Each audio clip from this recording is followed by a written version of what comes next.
जब तक भारतीय संविधान पावरफुल लोगों के हाथों की कठपुतली बना रहेगा, तब तक शायद दलितों के साथ उत्पीड़न कभी खत्म नहीं होगा।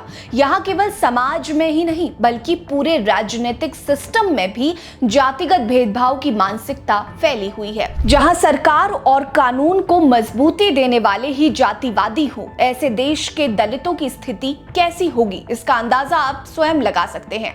नमस्कार, मेरा नाम है रीटा। आज की इस वीडियो में मैं आपको पिछले 24 घंटों में दलितों के साथ होने वाली घटनाओं के बारे में बताऊंगी, जो सरकार, सिस्टम, अधिकारियों, हर एक इंसान पर सवाल खड़े करते हैं, जो जातिवादी मानसिकता के साथ आगे बढ़ रहे हैं। दलितों से जुड़ी सबसे पहली खबर राजस्थान के जयपुर से सामने आई, जहां एक 7 साल की मासूम दलित बच्ची से एक शख्स ने दुष्कर्म करने का प्रयास किया। ये मामला जयपुर के गांधीनगर का है, जहां एक स्कूल में दूसरी क्लास की छात्रा शौच के लिए गई थी। तभी आरोपी अनिल उर्फ मुन्ना दीवार फांद कर स्कूल में घुस गया और बच्ची को अकेले पाकर उसके साथ अश्लील हरकत करने की कोशिश की, लेकिन उससे पहले वो इस कुकर्म को कर पाता, स्कूल स्टाफ वहां पहुंच गया और आरोपी फरार हो गया। आरोपी स्कूल के पास ही करीब 100 मीटर की दूरी पर रहता है और स्कूल के बाहर शांति भंग करने के आरोप में वो जेल जा चुका है। इस घटना की सूचना बच्ची के परिवार को दी गई तो परिवार वालों ने तुरंत आरोपी के शिनाख्त करते हुए एफआईआर दर्ज कराई। पुलिस ने भी तेजी दिखाते हुए आरोपी को गिरफ्तार कर लिया है, जिसके बाद खुलासा हुआ कि आरोपी नशे की हालत में था और उसने नशे में ही बच्ची के साथ इस अपराध को अंजाम देने की कोशिश की थी। हालांकि उसे गिरफ्तार करके आगे की जांच शुरू कर दी गई है। दलितों से जुड़ी अगली खबर छत्तीसगढ़ से सामने आई, जहां एक सरकारी अस्पताल में जातिगत भेदभाव का वीडियो तेजी से वायरल हो रहा है। इस वीडियो में इलाज कराने आए मरीज ने पहले सरकारी अस्पताल में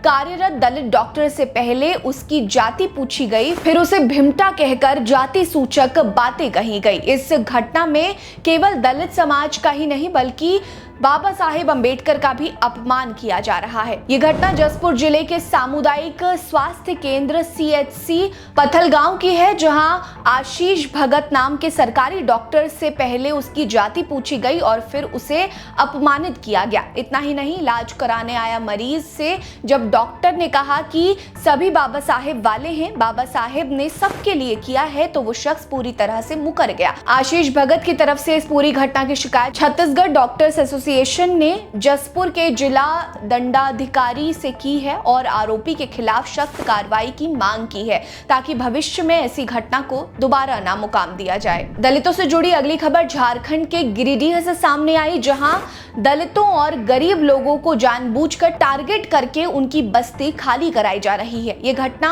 गिरिडीह के मधुबन के कोरिया बस्ती की है, जहां 2 दर्जन दलित बस्ती को वन विभाग ने खाली करने की नोटिस भेज दिए है, जिसके बाद दलित समुदाय के साथ माले के वरिष्ठ नेता पूरन महतो ने आवाज बुलंद करते हुए असंगठित मजदूर मोर्चा के साथ मिलकर सरकार के खिलाफ मोर्चा खोल दिया है। उन्होंने कहा कि स्थानीय नेताओं, सरकारी अधिकारी और भू माफिया की मिली भगत के कारण सालों से रह रहे दलित परिवारों को घर से बेघर करने की साजिश की जा रही है। उन्होंने वन विभाग के नोटिस का विरोध करते हुए कहा कि दलितों की स्थिति यहाँ वैसी ही बेहद खराब है, मूल सुविधाएं तक नहीं है, गंदा पानी पीने पर मजबूर है, ऊपर से इनकी बस्तियों को उजाड़ने की गंदी साजिश कर रहे हैं। उन्होंने मांग की है कि इस मामले में निष्पक्ष जांच होनी चाहिए। दलितों से जुड़ी अगली खबर उत्तर प्रदेश से है, जहां पुलिस रेड के डर से एक दलित नाबालिग लड़का नदी में कूद गया और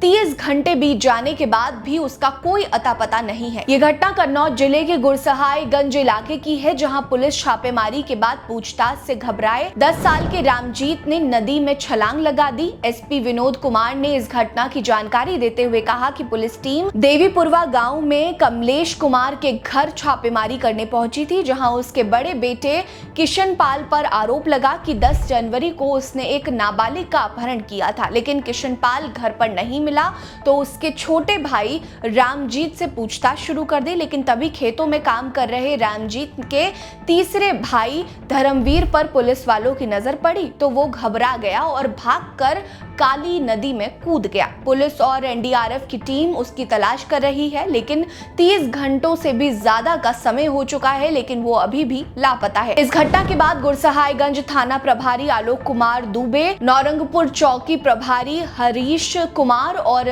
सिपाही रविंद्र को निलंबित कर दिया गया है। वहीं समाज कल्याण, अनुसूचित जाति एवं जनजाति कल्याण राज्य मंत्री असीम अरुण पीड़ित परिवार से मिले और धर्मवीर की मां अमरावती को 5 बीघा जमीन, सीएम आवास योजना के तहत घर और दोनों बच्चों के लिए हर महीने 2500 रुपए देने की घोषणा की है। दलितों से जुड़ी इन खबरों पर आपकी क्या राय है, कमेंट सेक्शन में हमें जरूर बताएं। वीडियो लाइक करना मत भूलिए, चैनल जरूर सब्सक्राइब करिए, हमारे साथ बने रहिए। नमस्कार।